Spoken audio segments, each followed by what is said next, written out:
అందరికీ నమస్కారం.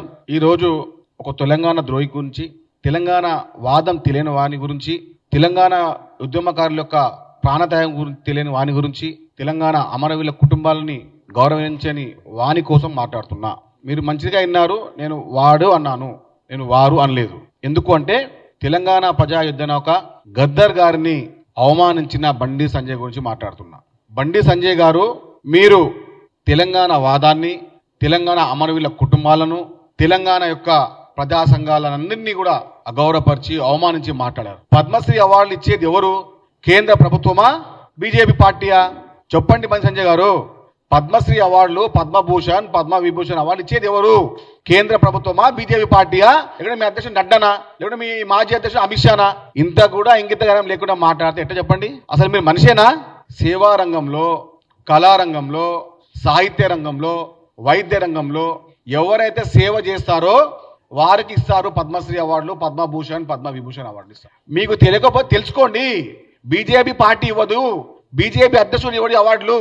తెలంగాణ ప్రజా సంఘాలను, తెలంగాణ ఉద్యమకారులను, తెలంగాణ అమరవీరులను అవమానపరిచిన బండి సంజయ్ గారు, మీరు ముక్కు నేలకు రాసి క్షమాపణ చెప్పాలి తెలంగాణ ప్రజలకు. తెలంగాణ ఉద్యమం 2009 సంవత్సరం అయినప్పుడు మొదటి దశలో గద్దర్ గారు పాడిన పాట ఏ విధంగా తెలంగాణ ప్రజల, తెలంగాణ రాష్ట్ర ఆవిర్భావానికి సాధకమైంది తెలుదా మీకు? అసలు మీరేంది? ఇంకా మీరు కరీంనగర్ కార్పొరేటర్ అనుకుంటారా మీరు? అరే ఆ పక్కన ఉన్న వాళ్ళని చెప్పండి అమ్మా, ఆయన కేంద్ర మంత్రి అని చెప్పి. ఆ పక్కన ఇద్దరు ఉన్నారు దిష్టి బొమ్మలు, అది మీరేం చెప్పండి ఆయన కేంద్ర మంత్రి ఉండని చెప్పి. అసలు సిగ్గులేదు అసలు బండి సంజయ్ గారు మీకు? అసలు మనిషినా మీరు? మానవత్వం లేదా మీకు? అసలు నక్సలెట్ అంటారా? మీ పార్టీ పార్లమెంట్ సభ్యుడు ఈటల రాజేందర్ నక్సలెట్ కాదా? తూల ఉమ గారు నక్సలెట్ కాదా? నాకు చిన్న డౌట్ ఉంది సంజయ్ గారి పైన. చెప్తా సంజయ్ గారు, కిషన్ రెడ్డి గారు ఉన్నంత వరకు బండి సంజయ్ గారు బీజేపీ అధ్యక్షులు కాలేరు.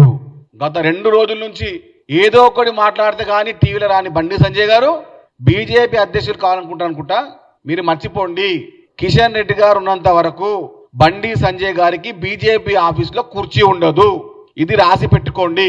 కాంగ్రెస్ పార్టీ నుంచి వచ్చినటువంటి డికే అర్ర గారికి కుర్చీ ఉంది, కాంగ్రెస్ పార్టీ వచ్చినటువంటి ఏలేటి మహేష్ రెడ్డి గారికి కుర్చీ ఉంది, నాకు కుర్చీ లేదని చెప్పి గత వారం నుంచి శోభతో, అసూయతో, బాధతో, ఇంకెన్ని రకాల రోగాలు వాటన్నిటితో బండి సంజయ్ గారు సతమతం అవుతున్నారు. తెలంగాణ రాష్ట్ర ప్రజల గౌరవాన్ని రాష్ట్రం ద్వారా ఏర్పడంలో గద్దర్ గారి పాత్ర ప్రత్యేకం. బేషరతుగా మీ క్షమాపణ చెప్పాలి. ముక్కు నేల రాసి అసెంబ్లీ సాక్షిగా, అమరవీరుల కుటుంబం సాక్షిగా బండి సంజయ్ గారు గన్ పార్క్ వద్ద ఉన్న అమరవీరుల కుటుంబం దగ్గరికి వచ్చి మీ ముక్కుకు నేలకు రాసి గద్దర్ గారికి, తెలంగాణ ప్రజా సంఘాలకు మీరు క్షమాపణ చెప్పాల్సింది.